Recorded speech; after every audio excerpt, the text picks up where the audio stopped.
Good morning children.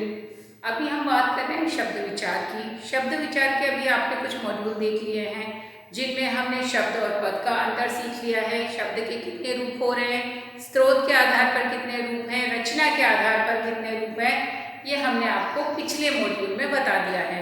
आज हम बात करने जा रहे हैं शब्द के अगले आधार के ऊपर, यानी कि अर्थ के आधार पर। अर्थ के आधार पर शब्द के कितने भेद होते हैं, शब्द को कितने भागों में बांटा गया है, वही आज हम यहाँ इस मॉड्यूल में जानेंगे।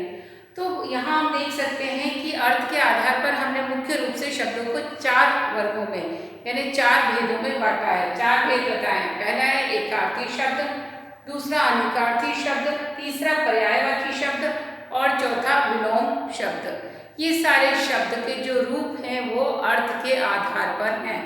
हमने स्रोत के आधार पर यानी उत्पत्ति के आधार पर शब्द के रूप की चर्चा कर ली है। उसके अलावा रचना के आधार पर शब्द के रूप जान लिए हैं। आज हम बात कर रहे हैं अर्थ के आधार पर। अर्थ यानी हर एक शब्द का कोई ना कोई अर्थ होता है, ये हम जान चुके हैं, क्योंकि शब्द वो ध्वनि समूह है, वो वर्णों का समूह है जिसका कोई अर्थ होता है। तो इसका मतलब है बिना अर्थ का तो कोई शब्द होता ही नहीं है। तो किस प्रकार के अर्थ को वो शब्द बता रहा है, उस आधार पर हमने शब्दों को कितने भागों में बांट दिया है, 4 भागों में। यहाँ पर एकार्थी, अनेकार्थी, समानार्थी यानी कि पर्यायवाची और विलोम 4 रूप हो गए हैं। तो बात करते हैं एकार्थी की। नाम से पता लग रहा है एक धन अर्थी, एक अर्थ को बताने वाला। ऐसे शब्द जो एक ही अर्थ का बोध कराए एकार्थी कहलाते हैं, यानी कि उनके बहुत सारे अर्थ नहीं होते, कोई उल्टा अर्थ नहीं होता, वो जो है वो एक ही अर्थ को बताते हैं। उस शब्द का प्रयोग उसी अर्थ में किया जा सकता है, किसी और के लिए नहीं। यहाँ हमने कुछ उदाहरण दिए, जैसे अस्त्र। अस्त्र क्या होता है? एक हथियार होता है, युद्ध में जाते हैं अस्त्र लेकर लड़ाई करते हैं। फिर आयु, आयु उम्र होती है, तो उम्र के अलावा वो किसी और शब्द के लिए प्रयोग नहीं किया जा सकता। निर्णय, फैसला होता है, इसका किसी और अर्थ में प्रयोग नहीं किया जा सकता। श्रम यानी मेहनत। तो ये कुछ ऐसे उदाहरण हैं जो एक अर्थ में प्रयोग किए जा सकते हैं, जिनके कुछ और अर्थ नहीं होते। तो हम कह सकते हैं ऐसे अर्थ जो एक ही अर्थ को दर्शाते हैं एकार्थी कहलाते हैं। बात आ रही है अनेकार्थी शब्द की। अनेक अर्थी, अनेक अर्थ का बोध कराने वाले शब्द अनेकार्थी कहलाते हैं। परिभाषा में हम लिख सकते हैं एक से अधिक अर्थ का बोध कराने वाले शब्द अनेकार्थी शब्द कहलाते हैं। जैसे अंक, हमने उदाहरण दिया अंक। अंक का मतलब होता है संख्या या गोद। हम कहते हैं ना कि आपको परीक्षा में कितने अंक मिले हैं, वो बालक अपनी माँ के अंक में समा गया, गोद में समा गया। तो यहाँ पर अंक शब्द के 2 अर्थ हो गए, संख्या और गोद। तो यहाँ पर अंक के अनेकार्थी शब्द क्या है? संख्या और गोद। उसी प्रकार बात करते हैं अंबर। अंबर आकाश को कहते हैं, अंबर कपड़े को कहते हैं। तो यहाँ पर अंबर शब्द के 2 अनेकार्थी शब्द कौन से हैं? कपड़ा और आकाश। तो ऐसे शब्द जो एक से अधिक अर्थ को बता रहे हैं वो क्या कहलाए? अनेकार्थी शब्द। अब बात करते हैं पर्यायवाची शब्दों की। तो पर्यायवाची शब्द को हम समानार्थी शब्द भी कह सकते हैं। ये समान अर्थ का बोध कराने वाले शब्द होते हैं। जब एक ही शब्द को हम 2-3 अर्थ में प्रयोग कर सकते हैं तो वो समानार्थी वर्ग की श्रेणी में आते हैं या पर्यायवाची कहलाते हैं। जैसे हमने कहा दिन, दिन को दिवस भी कह सकते हैं, वार भी कह सकते हैं। हमने कहा सागर, सागर को समुद्र भी कह सकते हैं, सिंधु भी कह सकते हैं।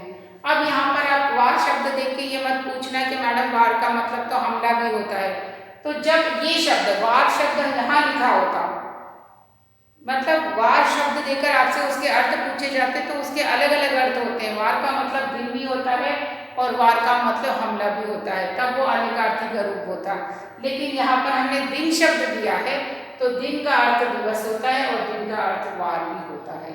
यहाँ पर शब्द दिन है, इसलिए उसके उत्तर में ये आ रहा है। तो समझना है पर्यायवाची जो एक से अधिक अर्थ का बोध करा रहे। लास्ट में आते हैं विलोम शब्द की तरफ। विलोम शब्द ऐसे शब्द जो विपरीत अर्थ को दर्शाते हैं, उल्टे अर्थ को दर्शाते हैं। आपने कहा सार्थक, उसका विलोम हुआ निरर्थक। आपने कहा सजीव, विलोम होगा उसका निर्जीव। प्रश्न, उत्तर, सरल, कठिन, सरल, फिर आप कठिन, फिर सुगम, तो दुर्गम। बहुत सारे शब्द जो उल्टे अर्थ को दर्शाते हैं, सब विलोम शब्द की श्रेणी में। तो इस प्रकार अर्थ के आधार पर कितने भेद हुए शब्द के? 4।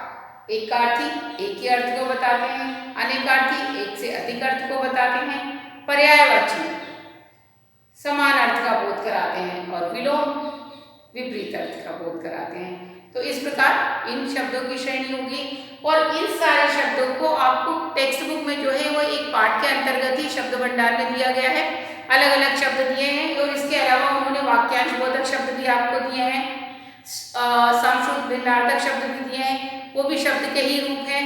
तो इस प्रकार से इन शब्दों की श्रृंखला आपको ऑलरेडी दी गई है किताब में, तो उसमें से शब्द भंडार में से आपको वो शब्द याद करते रहना है और इनको पहचानने के बजाय आपको शब्द कैसे दिए जाते हैं, इनका पर्यायवाची लिखिए, इनका विलोम लिखिए, इनके अनेकार्थी बताइए, इस प्रकार से प्रश्न पूछे जाते हैं। तो ये शब्द भंडार आपको क्या करना है, आपकी टेक्स्ट बुक से स्टडी करना है, उन शब्दों को याद करना है, अध्ययन करना है, क्योंकि ये आपके आगे की कक्षाओं में भी वाक्य लिखते समय, वाक्य रचना के समय, बोलते समय, विचार अभिव्यक्ति के समय शब्दों का काम आपको आता ही है।